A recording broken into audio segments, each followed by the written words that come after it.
বৰ্ষাপাৰাত ভাৰতৰ বেটিং বিপৰ্যয় 121 স্থানত 6টাকৈ উইকেট হেৰুৱাই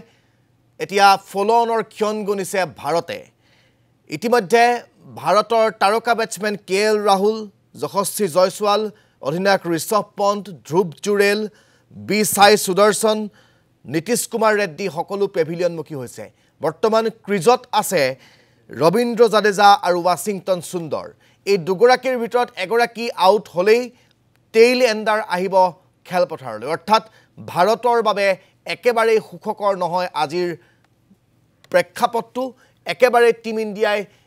ভাল প্ৰদৰ্শন কৰিব নোৱাৰাৰ বাবে এতিয়া ফলোঅনৰ ক্ষণ গণিছে মই যদি ক'বলৈ যাওঁ যশস্বী জয়সৱালৰ 58 ৰানৰ বাদে বাকি সকলো বেটসমেনেই চূড়ান্তভাৱে ব্যৰ্থ হৈছে বাৰে বাৰে সুযোগ পোৱাৰ পিছতো ধ্ৰুৱ জুৰেল আৰু বি সাই সুদৰ্শন গুৱাহাটীৰ বৰ্ষাপাৰাটো তেওঁলোকৰ ফ্লপ শ্ব অব্যাহত আছে যাৰ বাবে ঋষভ পন্তৰ নেতৃত্বাধীন ভাৰতীয় দলটোৱে এতিয়া প্ৰথম ইনিংছত ফলোঅনৰ ক্ষণ গণিছে